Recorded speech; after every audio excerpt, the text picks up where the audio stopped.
पिछले 8 साल से हिंदुस्तान की गोकर्णा गुफा में रह रही थी रसियन मां बेटियां। आइए जानते हैं आखिर इसके पीछे की सच्चाई क्या है। नमस्कार दोस्तों, मैं हूं चंदन और आज जो कहानी मैं आपको सुनाने जा रहा हूं वो किसी फिल्मी सस्पेंस से कम नहीं है। एक शांत पहाड़ी इलाका, घना जंगल और उसी जंगल की एक गुफा में अचानक पुलिस को कुछ ऐसा दिखाई देता है जो पूरे देश में सनसनी फैला देता है। क्या कोई भारतीय मां अपनी बच्चियों के साथ 8 साल से गुफा में छुपकर रह रही थी, या फिर इसके पीछे है कोई गहरी विदेशी कहानी जो भारत की धरती पर आध्यात्मिक खोज से शुरू होकर अब कानूनी जटिलताओं में फंस चुकी है। आइए जानते हैं गोकर्णा गुफा कांड की पूरी सच्ची कहानी बिना किसी झूठ या सनसनी के।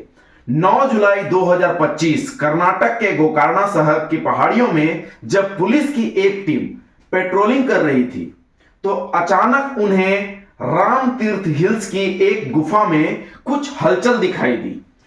पास जाने पर जो देखा वो हैरान कर देने वाला था। गुफा में एक महिला बैठी हुई थी और उसके साथ 2 मासूम बच्चियां भी थीं।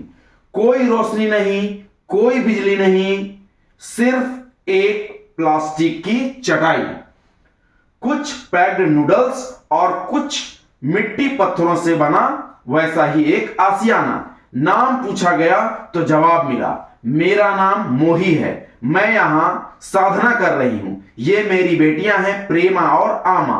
शुरुआती रिपोर्ट्स में कहा गया कि एक भारतीय मां अपनी बेटियों को 8 साल से गुफा में छिपाकर रखे हुए थी, लेकिन जब पुलिस ने दस्तावेज खंगाले तो सामने आई रूसी नागरिक। नाम था नीना कुटीना। नीना साल 2016 में बिजनेस वीजा पर भारत आई थी। 2017 में उनका वीजा एक्सपायर हो गया। 2018 में वो नेपाल चली गई, लेकिन वापस आकर फिर से भारत में ही बस गई बिना किसी वैध कागजों के। मतलब साफ था, वो पिछले 7-8 सालों से भारत में ओवर स्टे कर रही थी। नीना का कहना था कि वो यहां किसी डर से नहीं बल्कि शांति और साधना की तलाश में आई हैं। उन्होंने जंगल को अपना घर बना लिया था और अपनी बेटियों को भी उसी माहौल में ढाल दिया। गुफा में रहते हुए उन्होंने एक शिवलिंग जैसा पत्थर भी बनाया था। उन्होंने पुलिस से कहा, स्नेक्स आर आवर फ्रेंड्स, यानी कि सांप हमारे मित्र हैं। और सचमुच गुफा के अंदर जहरीले सांपों का बसेरा भी था। जब पुलिस ने उन्हें बाहर निकाला तो कोई घबराहट नहीं, कोई डर नहीं। बेटियां स्वस्थ थीं और हंस रही थीं। उनके पास किताबें भी थीं, कुछ चॉकलेट्स और नूडल्स। मां नीना ने कहा, मुझे जंगल पसंद है, भारत मेरा आध्यात्मिक घर है, मैं ध्यान करती हूं और अपने बच्चों को प्रकृति के करीब रखना चाहती हूं। अब सवाल यह उठा कि क्या यह महिला कानून से बच रही थी? क्या भारत में रहना इसके लिए अवैध था? उत्तर, हां। उनका वीजा 2017 में ही खत्म हो चुका था। उनके पास अब कोई वैध दस्तावेज नहीं थे, इसलिए उन्हें कर्नाटक के करवार वुमेन रिसेप्शन सेंटर में भेजा गया है। FRRO, foreign regional registration office, अब उन्हें 14 जुलाई 2025 को पेश करेगा। रशियन एम्बेसी को भी कर दिया गया है। हो सकता है उन्हें जल्द ही डिपोर्ट कर दिया जाए। एक मां जो भारत आई थी आध्यात्मिक खोज में, जो अपनी बेटियों को जंगल, प्रकृति और साधना के साथ पालना चाहती थी, लेकिन कानून तो कानून होता है। भारत एक लोकतांत्रिक देश है जहां स्वागत भी है और नियमों का पालन भी। यह घटना हमें यह सिखाती है कि किसी भी उद्देश्य को पाने के लिए अगर आप कानून से टकराते हैं तो अंत में नुकसान सिर्फ और सिर्फ आपका ही होता है। अगर आपको यह वीडियो जानकारीपूर्ण लगा हो तो इसे लाइक करें, शेयर करें और चैनल को सब्सक्राइब करें। कमेंट में जरूर बताएं, क्या नीना कुटीना को डिपोर्ट किया जाना चाहिए या भारत में मानवता के आधार पर रहने की इजाजत मिलनी चाहिए। इस सच्ची घटना को सुनने के बाद मुझे यकीन है कि श्रोताओं के मन में बहुत सारे सवाल उठ रहे होंगे। मैं अपनी ओर से श्रोताओं के सवाल और उनके उत्तर देने की कोशिश करता हूं।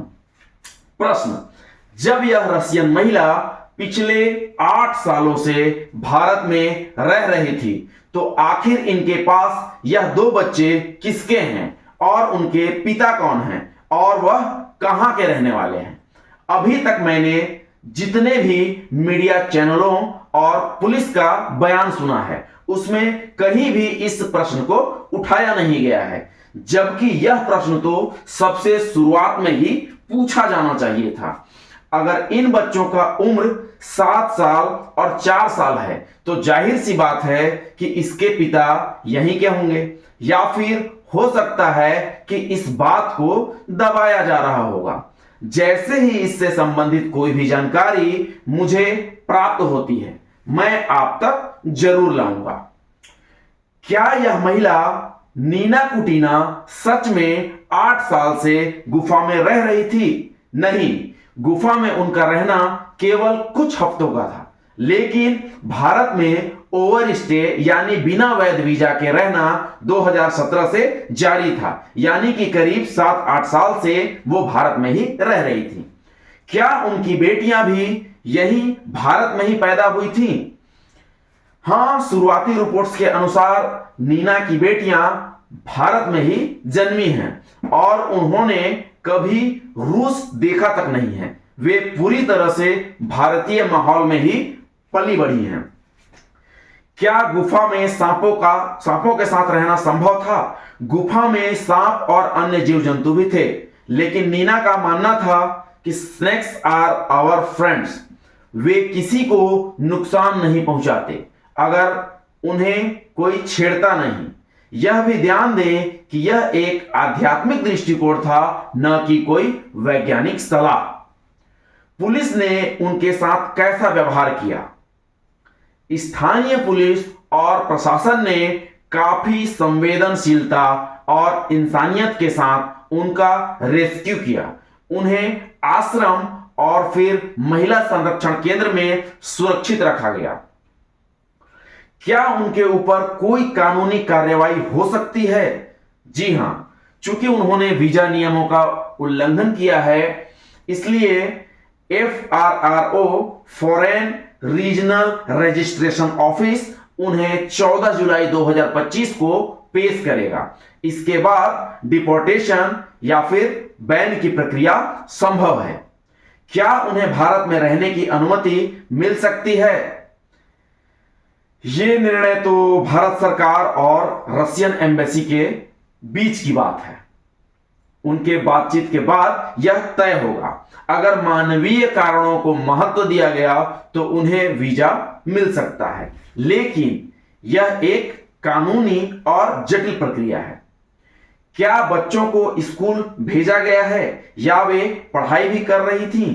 नीना ने उन्हें घर पर ही पढ़ाया था और प्राकृतिक तरीके से शिक्षा भी दी थी, लेकिन वे किसी औपचारिक स्कूल में नहीं गईं क्योंकि उनका कोई कानूनी दस्तावेज प्राप्त नहीं था।